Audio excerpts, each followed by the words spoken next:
Hello students, myself Dr. Anurag Tripathi.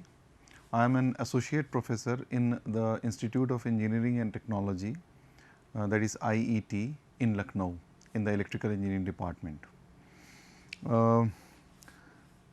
Here I am to take a lecture on network theorem. Network theorems कई होती हैं, जैसा कि आप फर्स्ट ईयर में पढ़ चुके हैं.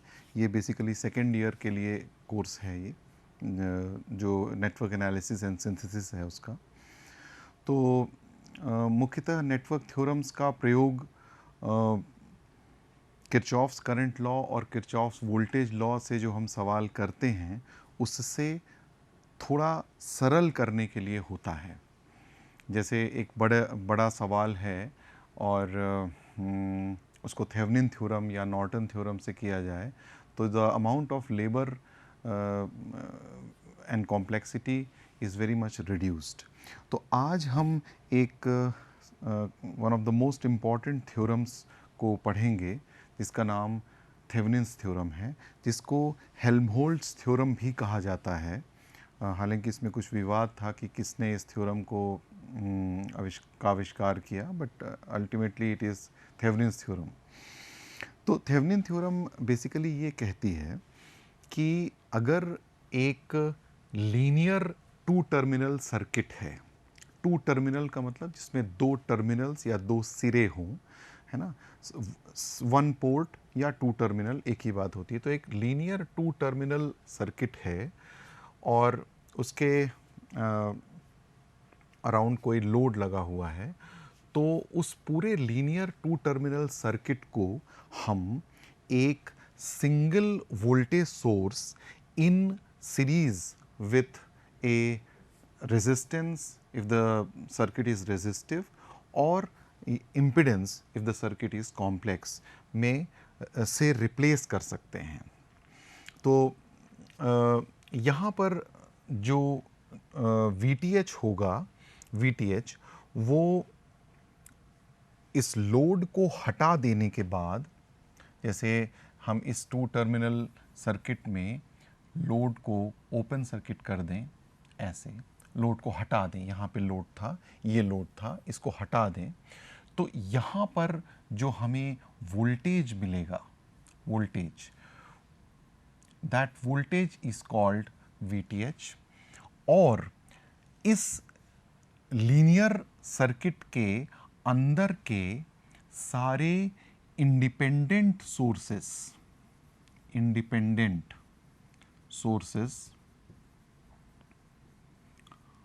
को उनके इंटरनल इम्पिडेंसेस द्वारा रिप्लेस करने पर, यानी कि अगर आइडियल वोल्टेज सोर्स हो तो उसको शॉर्ट करने पर और अगर करंट सोर्स तो उसको ओपन करने पर जो नेटवर्क यहाँ हमें मिलेगा उस पर जो इम्पिडेंस यहाँ से दिखेगा उस इम्पिडेंस को RTH कहा जाता है, राइट. तो VTH क्या है? लोड को हटाने पर जो ओपन सर्किट वोल्टेज है जब सारे सोर्सेस इसमें हैं, एग्जिस्ट कर रहे हैं. और RTH क्या है? RTH RTH is the impedance which is visible from these two open circuited terminals, है ना. जब सारे इंडिपेंडेंट सोर्सेस को उनके इंटरनल इम्पिडेंसेस द्वारा रिप्लेस कर दिया जाता है, यानी कि आइडियल वोल्टेज सोर्स को शॉर्ट सर्किट यानी कि 0 ओम इम्पिडेंस द्वारा और आइडियल करंट सोर्स को ओपन सर्किट यानी इनफाइनाइट ओम रेजिस्टेंस द्वारा जब रिप्लेस कर दिया जाता है इसके अंदर, तो जो इम्पिडेंस यहाँ से दिखता है उसे RTH कहते हैं. जैसे एक हम इस पूरे जो मैंने बताया इसको एक सिंपल सर्किट को सॉल्व करके समझते हैं. जैसे मान लीजिए एक सिंपल सर्किट है जिसमें कि एक वोल्टेज सोर्स है VS, R1, R2, R3 और RL. इसमें हमें RL में जो है करंट निकालनी है यूजिंग थेवेनिन्स थ्योरम. तो एक डेफिनेट पैटर्न है जिसको आपको फॉलो करना है. सबसे पहले आपको ये देखना है कि आप लोड को रिमूव कर दें. तो लोड को जब आप रिमूव करेंगे इसी सर्किट में तो कुछ ऐसा सर्किट बचेगा। देखें,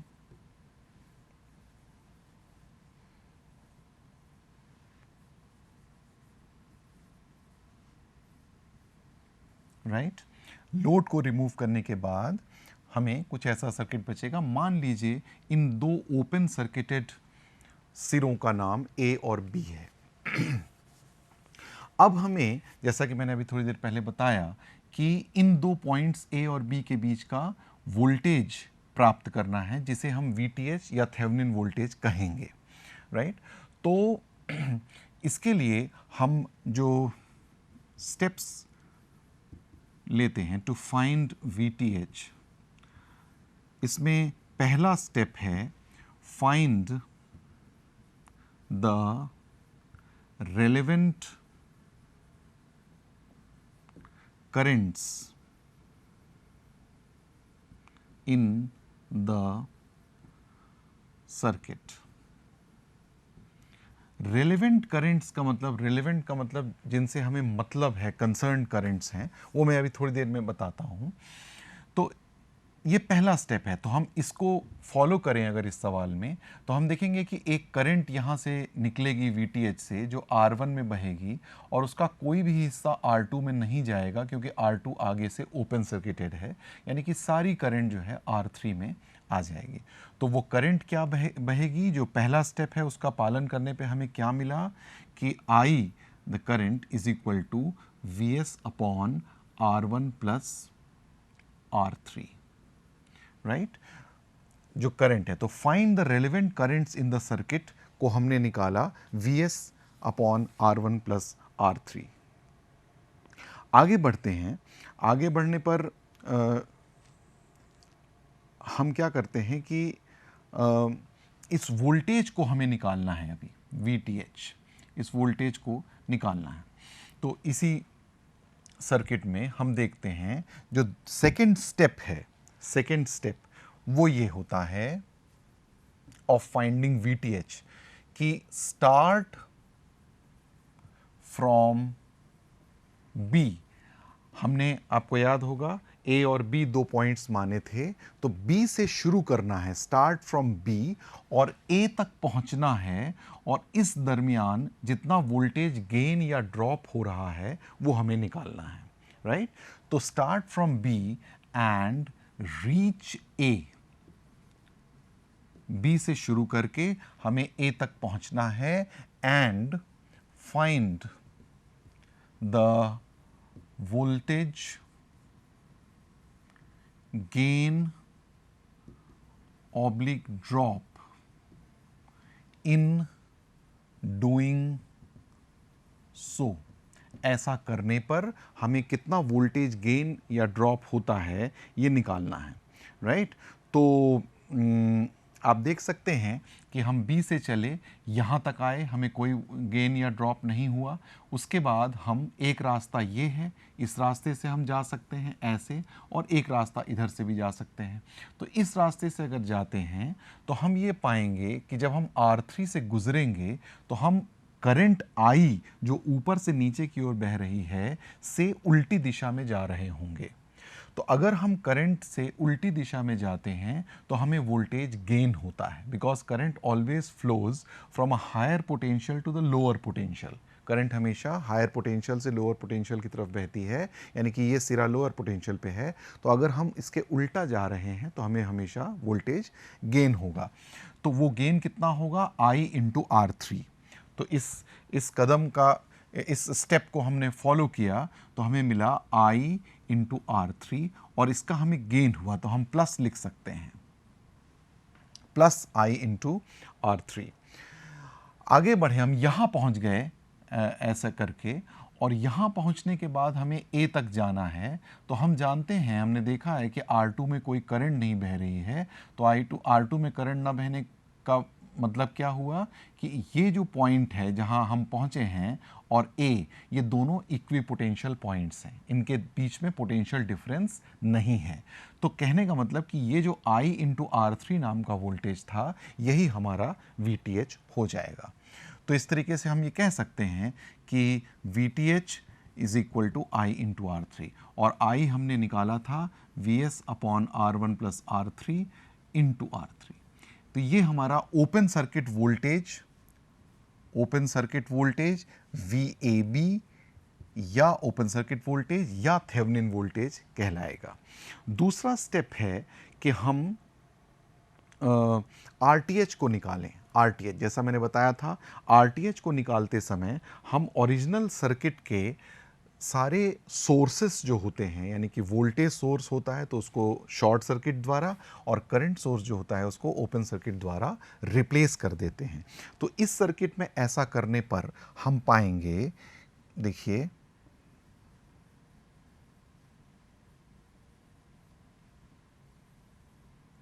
कि कुछ ऐसा सर्किट बनेगा।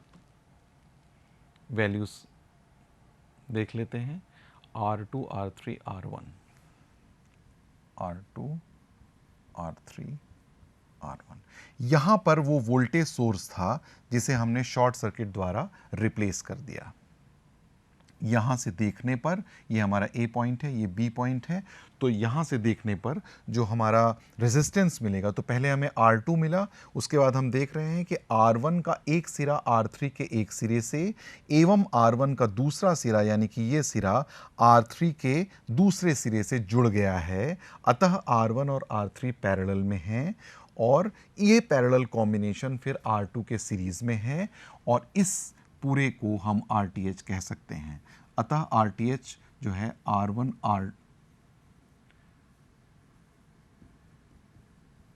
R2 plus R1 R3 upon R1 plus R3 होगा। तो इस तरीके से हम RTH निकाल सकते हैं। ये इसके बाद हम एक थेवेनिन्स इक्विवेलेंट सर्किट बना सकते हैं।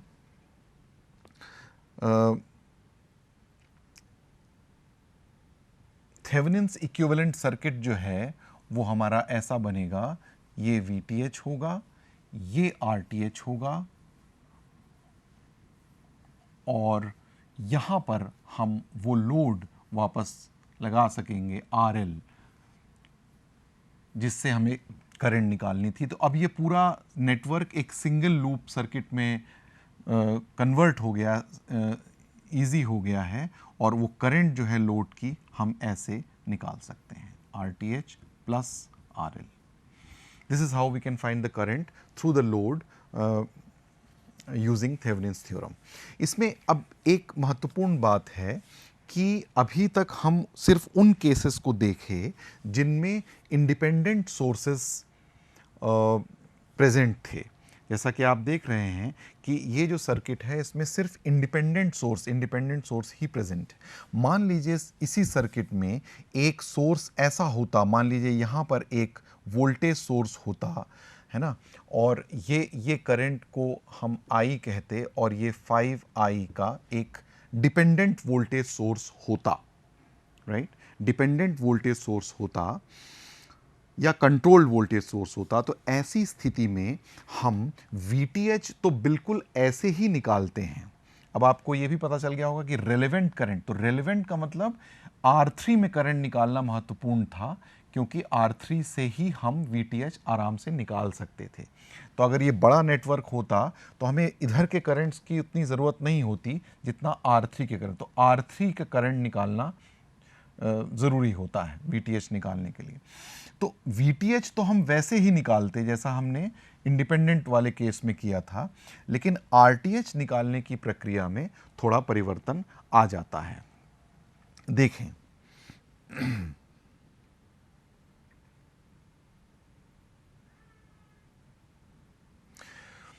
ऐसी स्थिति में RTH निकालने के लिए मैं उस एग्जाम्पल को ले रहा हूं।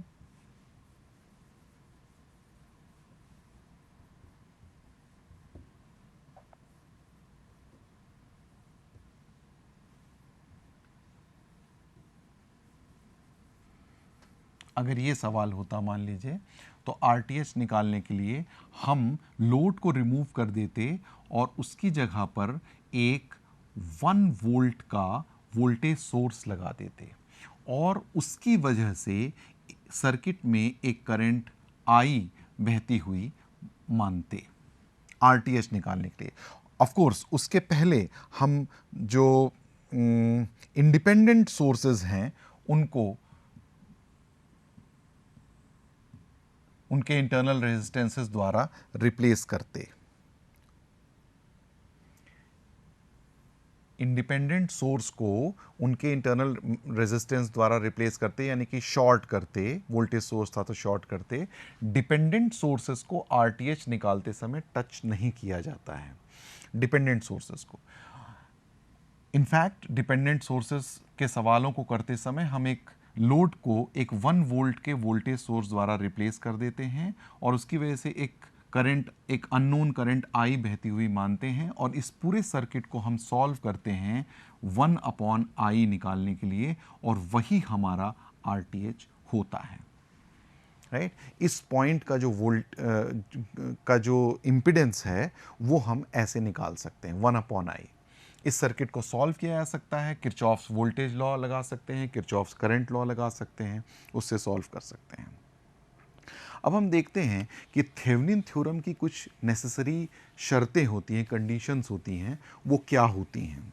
राइट तो सबसे बड़ी बात यह है कि जो हमारा बाईं ओर नेटवर्क था, ये जो लीनियर 2 टर्मिनल सर्किट था, है ना, जिसमें सोर्सेस वगैरह थे, वो उसमें पैसिव एलिमेंट्स हो सकते हैं, यानी कि रेजिस्टेंस, इंडक्टेंस, कैपेसिटेंस और म्यूचुअल इंडक्टेंस, ये सब हो सकते हैं। और शर्त ये है कि वो सारे लीनियर होने चाहिए, नॉन लीनियर एलिमेंट्स नहीं प्रेजेंट होने चाहिए। राइट सिमिलरली हमारा जो लेफ्ट साइड में सर्किट था उसमें लीनियर सर्किट, उसमें रेसिप्रोकल यानी कि रेजिस्टेंस, इंडक्टेंस, कैपेसिटेंस और म्यूचुअल इंडक्टेंस, या नॉन रेसिप्रोकल यानी कि डिपेंडेंट सोर्सेस, जैसा कि मैंने अभी बताया आपको, प्रेजेंट हो सकते हैं। रेसिप्रोकल या नॉन रेसिप्रोकल एलिमेंट्स प्रेजेंट हो सकते हैं। जहाँ तक लोड का प्रश्न है, लोड में लोड नॉन लीनियर हो सकता है। लोड का जो हिस्सा है यहाँ नॉन लीनियर एलिमेंट्स प्रेजेंट हो सकते हैं, नॉन लीनियर एलिमेंट्स हो सकते हैं, लेकिन शर्त यह है कि जो ये मेन सर्किट है सोर्सेज वाला और जो लोड है, इन दोनों के बीच में किसी भी प्रकार की कोई कपलिंग नहीं होनी चाहिए। कपलिंग दो प्रकार से हो सकती है, या तो इंडक्टिव कपलिंग हो सकती है म्यूचुअल इंडक्टेंस के माध्यम से, और दूसरा कोई डिपेंडेंट सोर्स का कपलिंग हो सकती है कि मान लीजिए यहाँ कोई करंट बह रही है जिसके ऊपर इसमें कोई सोर्स है जो डिपेंड कर रहा है, तो वो चीज़ नहीं होनी चाहिए। तो ये कुछ नेसेसरी कंडीशंस हैं जो थेवेनिन थ्योरम में फॉलो होनी चाहिए। एक सिंपल सा सवाल हम लेते हैं। मान लीजिए ये एक क्वेश्चन है जिसमें कि हमें यहाँ 1 ओम में करंट निकालनी है। तो जैसा कि मैंने आपको बताया, सबसे पहले हम VTH निकालेंगे। VTH निकालने के लिए हमें इसको ओपन सर्किट करना होगा। ओपन सर्किट करके और ये दो सिरे हैं उनको हम दो नाम दे देंगे, A और B मान लीजिए। ये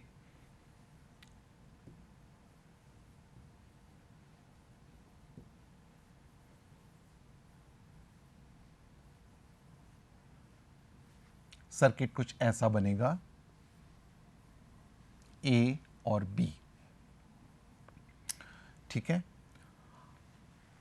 अब इसको हमें सॉल्व करना है और इन दो पॉइंट्स के बीच में वोल्टेज निकालना है, जिसे हम VTH कहेंगे, जैसा कि मैंने अभी आपको बताया। राइट तो इसका सबसे सरल तरीका जो है मेरे हिसाब से, जहाँ कहीं थ्योरम्स के अंदर आपको करंट निकालना हो, तो the easiest way out is to apply nodal method. Right तो हम यहाँ पर एक नोड ले लेते हैं, उसका let it be called VX, उसका नाम VX देते हैं। अब हम ये देखते हैं कि ये करंट दूर जा रही है, मान लेते हैं ये करंट दूर जा रही है और ये उसकी तरफ जा रही है, तो ये वाली जो करंट होगी वो होगी Vx माइनस 12/6। आप देख रहे हैं कि ये 12 वोल्ट की पोलैरिटी ऊपर प्लस नीचे माइनस है, इसलिए Vx माइनस 12/6 होगा, प्लस ये वाली करंट 6 और 4 सीरीज में आने की वजह से ये वाली करंट क्या होगी Vx/10, और ये करंट उनकी तरफ जा रही है, इसलिए 2। किरचॉफ्स करंट लॉ का एप्लीकेशन इस नोट पर लगाया, राइट। तो इसको सॉल्व कर सकते हैं हम। 16Vx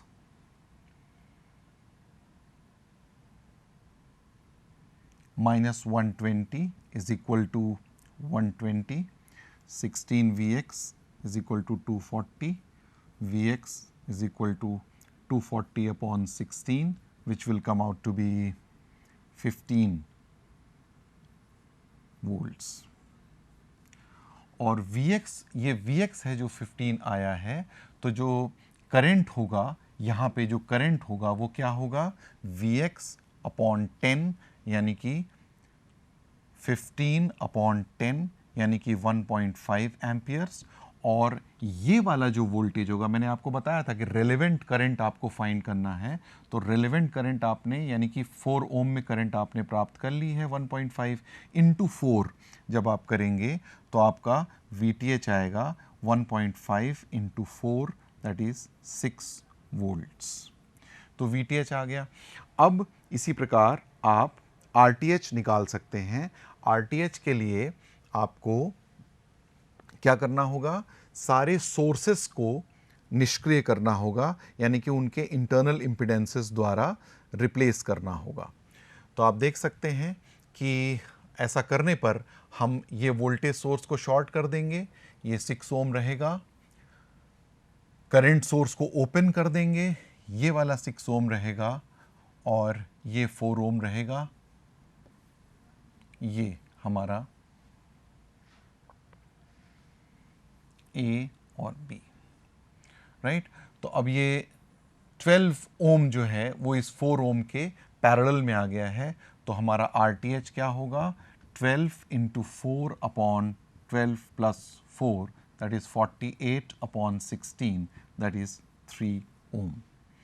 So RTH will be the resistance seeing from these two terminals while the sources are replaced by their internal impedances, right?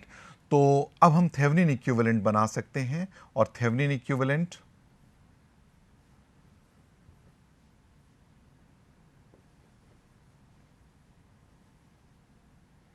क्या होगा, ये होगा, और इसमें हम 1 ओम के लोड को वापस ले आएं तो हम करंट थ्रू द लोड निकाल सकते हैं 6/4, दैट इज 1.5 एम्पियर्स।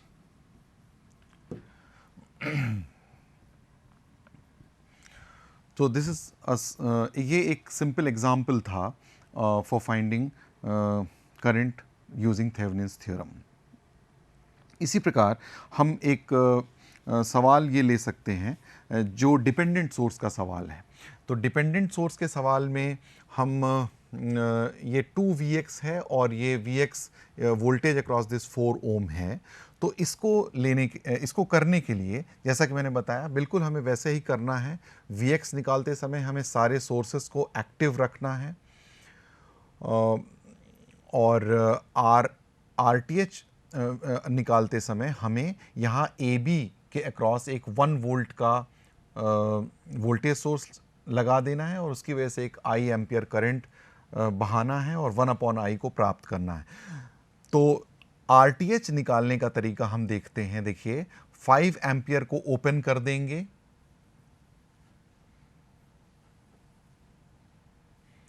मैंने आपको बताया था कि डिपेंडेंट सोर्सेस को आपको टच नहीं करना है RTH निकालते समय, तो ये नेटवर्क कुछ ऐसा बन जाएगा।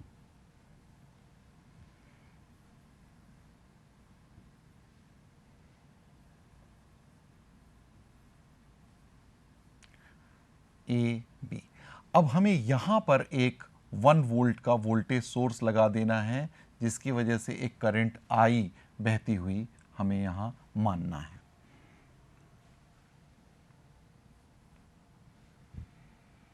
Right?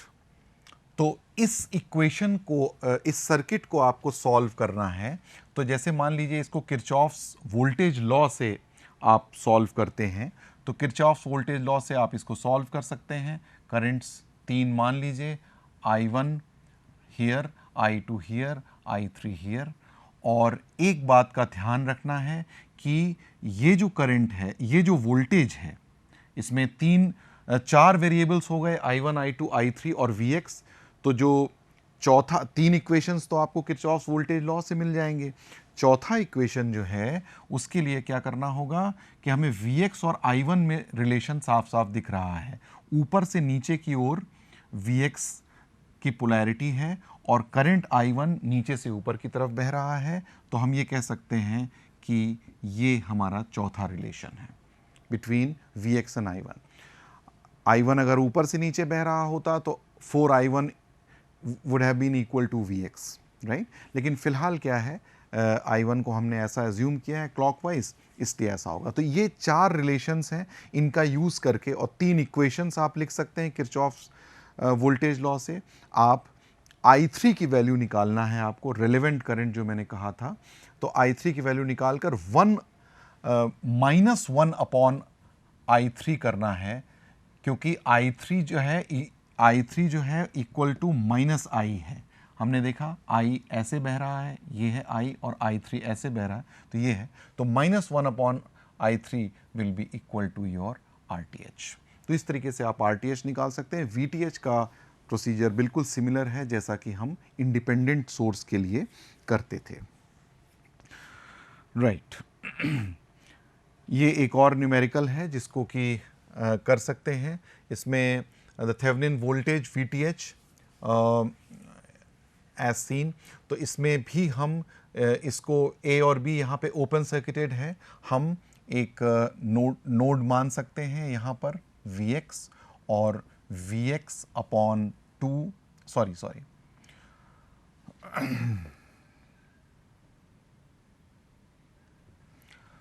Vx -2 upon 1 plus Vx upon 1 plus Vx plus 20I upon 2 is equal to 0। इस इक्वेशन से आप सॉल्व कर सकते हैं, और Vx अपॉन I जो है 1 जो है वही I है। ये देखिए, तो ये 2 इक्वेशंस हैं, 2 अननोन्स हैं। इस प्रकार से आप इस Vx को निकाल लें, और फिर Vx प्लस 20I अपॉन 2 से आप यहाँ करंट निकाल लेंगे। 2 into that current will be your VTH। RTH का तरीका मैंने आपको बताया। यहाँ पे 1 वोल्ट का वोल्टेज सोर्स मान लीजिए, इस 2 वोल्ट को शॉर्ट कर दीजिए, 20I को कुछ मत करिए, और इस तरीके से you can find RTH, right?